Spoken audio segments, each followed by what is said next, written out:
m'appelle Monsieur Thierry Muzenga Kimvuka. Je suis PCA, fondateur de MASH ProSoc RDC. J'habite en RDC, dans la capitale précisément à Kinshasa. Nous sommes une population de plus de 100 millions d'habitants et la RDC a plus de 90%, bien 90% de sa population qui est dans les secteurs informels. Ce qui signifie qu'elle est exclue du système de sécurité sociale. Ce qui expose la majorité de cette population déjà vulnérable aux risques sociaux ou à tous les aléas de la vie, bien sûr. L'État congolais n'étant pas en mesure d'assumer ou de couvrir la population sociale, la protection sociale de cette population, c'est ainsi que nous avions mis en place une structure mutuelle autorisée d'assistance socio-humanitaire, en sigle MASH, qui joue le rôle d'amortisseur contre les aléas ou les risques sociaux de la vie, tels que la maladie, le chômage, les décès, la pension, etc.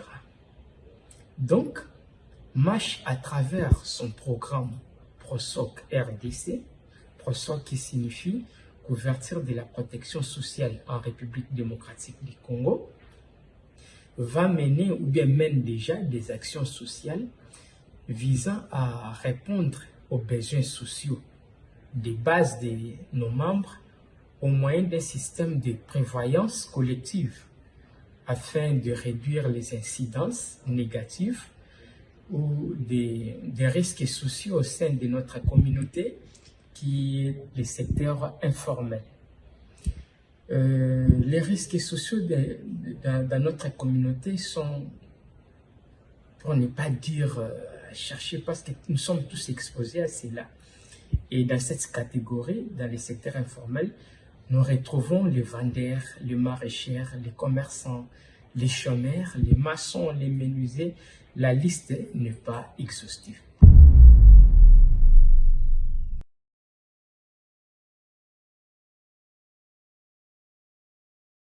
Comment fonctionne MASH? Notre couverture consiste à donner des branches. Nous avons 4 branches proposées ou 4 branches principales que nous couvrons dans MASH. La première branche, c'est la branche des pensions. Et la deuxième branche, c'est la branche communautaire. Et la troisième branche, c'est la branche des soins de santé. Et la dernière branche, c'est la branche spécialisée. Donc, ce sont là les principales branches que nous proposons à nos membres. Et dans la branche pension, là, nous avons des prestations. Nous avons la prestation de la retraite et la deuxième prestation, c'est les allocations des décès. Ce qui est rare dans notre secteur, c'est qu'aujourd'hui, en République démocratique du Congo, quelqu'un qui est dans le secteur informel, par exemple un commerçant, peut bénéficier aussi de la pension, comme si il a travaillé dans une société, dans une entreprise. Donc, juste à l'âge de la retraite, il a droit de bénéficier de la pension de la retraite. C'est faisable déjà grâce à la loi qui est promulguée en République démocratique du Congo. Et nous avons aussi les allocations des décès où nous assistons tous nos membres grâce à nos partenaires assureurs, donc les sociétés d'assurance qui nous accompagnent pour assister tous nos membres en cas de décès dans ce sens-là. Et dans la branche communautaire, là, nous avons à peu près 4 principales prestations. Nous avons les microcrédits, nous avons l'assistance juridique, les cantines alimentaires et les formations professionnelles. Et la troisième branche qui est la branche des soins de santé, là, nous avons 2 principales prestations. Il y a les prestations ordinaires. Nous appelons ça ordinaire parce que là, nous travaillons en partenariat avec les hôpitaux de référence de l'État. Donc, les prix est standard, uniforme pour tous les hôpitaux. Mais nous avons aussi les hôpitaux VIP où on voit un peu des levels. Donc, ce sont les hôpitaux privés au cas où quelqu'un ne s'intéresse pas aux hôpitaux de référence ou bien les hôpitaux de l'État. Et la dernière branche spécialisée, là, nous avons 4 principales prestations. Déjà, nous appelons ça spécialisé parce que c'est une branche qui est dédiée à nos partenaires assureurs. Donc, ce sont les prestations des assurances, mais comme nous sommes en partenariat avec eux, nous avons aussi cet agrément-là de vendre leurs produits. Et là, nous donnons la prestation de prévoyance funéraire, la retraite complémentaire, la prévoyance éducation et les crédits bancaires. Donc, ce sont là les branches qui permettent, c'est que nous couvrons toute la vie de nos membres, de la naissance jusqu'au décès. Nous accompagnons nos membres dans toutes les étapes de leur vie.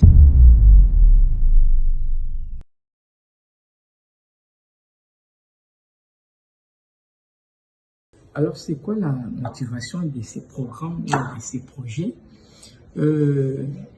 Pour bien exécuter ces programmes, PROSOC RDC, vu la densité démographique de notre population, nous avions pris la ville-province de Kinshasa, qui est la capitale, comme province pilote où nous allons démarrer ces programmes ou bien ces projets.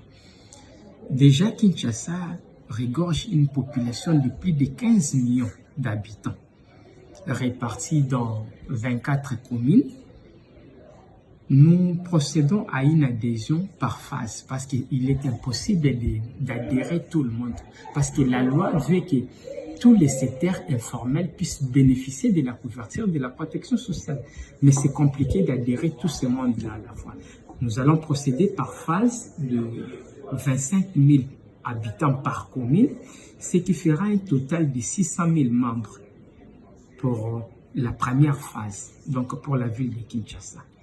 Nous recrutons en même temps les jeunes et les vieux aussi dans leurs communes respectives qui sont formés et travaillent dans MASH pour la sensibilisation, l'adhésion et l'encadrement de nos membres. Vous verrez des images, quelques images de faisabilité déjà dans notre site.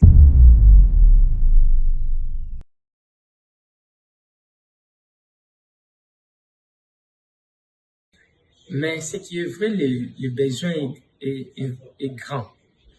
Dans un pays informel comme la RDC, où plus de 90%, donc 90% de la population est exclue du système de sécurité sociale, une structure comme MASH devant couvrir la protection sociale exige beaucoup de moyens financiers et matériels. Déjà, le besoin en matériel informatique, parce que notre système de fonctionnement est à 90% numérique, d'où les besoins en ordinateur, en imprimante, matériel de bureau, ainsi de suite, est vraiment pressant. Pour de couvrir 24 communes, donc ce qui veut dire 24 administrations aussi, qu'il faut équiper en matériel de bureau, à meubler, tout ça, ça demande beaucoup de moyens. L'implantation de ces 24 communes administratives, que nous appelons chez nous des zones sociales, demande beaucoup de fonds parce qu'il faut payer les garanties locatives un peu partout parce que nous n'avons pas nos propres bureaux. Il faut payer des garanties locatives, il faut ameubler tous ces bureaux, les formations du personnel ainsi que les déplacements des agents ou bien les déploiements des agents sur terrain. Tout cela demande beaucoup de moyens.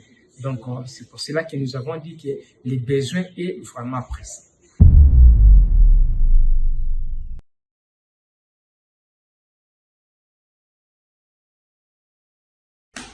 Voilà, c'est ici que nous sommes.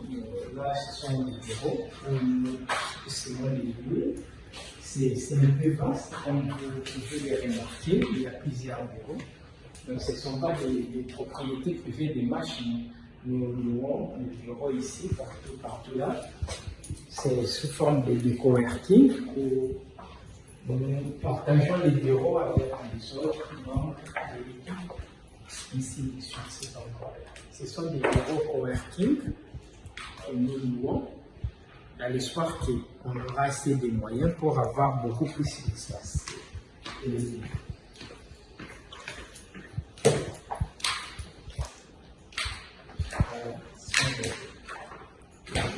PowerPoint.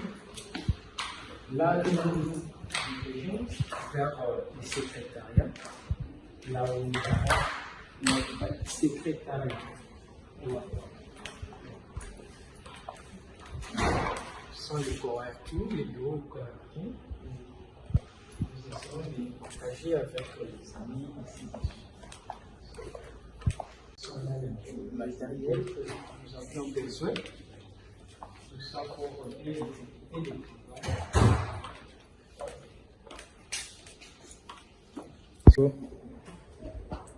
Là, c'est notre secrétaire qui est là. Bonjour, je m'appelle Clara Kapangala. Je suis secrétaire en marche, comme vous voyez. Nous vous demandons vraiment d'adhérer notre structure pour avoir une meilleure vision à l'avenir. Ça va vraiment aider tout le monde et aussi notre pays qui est la RDC.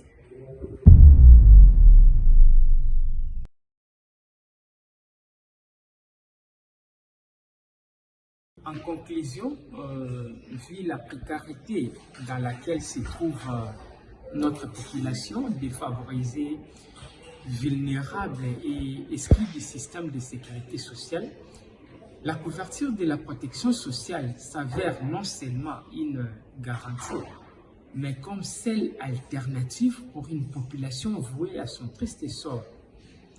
D'où notre demande, chers frères et sœurs, vous de la diaspora, de nous venir en appui matériel et surtout financier. Ceci est pour vous une occasion de sauver notre cher continent qui cherche encore aujourd'hui ses repères, notre chère Afrique qui est combattue, abandonnée, qui souffre, qui sombre de plus en plus dans le désespoir à cause des injustices que vous êtes sans ignorer, qu'on lui fait subir chaque jour. Donc, ne restez pas insensibles et surtout inactifs, car l'heure est venue pour vous, pour nous, de nous lever et nous battre pour notre cher continent, pour notre chère Afrique. Pas pour dire seulement pour la RDC, mais toute l'Afrique, disons. Les compétences sont là, l'intelligence aussi. Vous voyez ce que nous pouvons déjà réaliser. Alors, les moyens doivent suivre pour que nous quittions le parler pour les actions concrètes. Étant donné que la structure marche et dans ses premiers pas est encore trop jeune pour faire face aux multiples défis en vue de son exécution, nous avons besoin de vous. Ensemble, unis, nous serons forts et nous pourrons sauver notre cher continent, sauver notre cher pays et faire quelque chose pour notre population. Dans l'espoir que vous réagissez au plus vite possible, nous vous disons déjà un grand merci pour votre aide et pour votre appui que vous allez nous apporter. Merci et à très bientôt.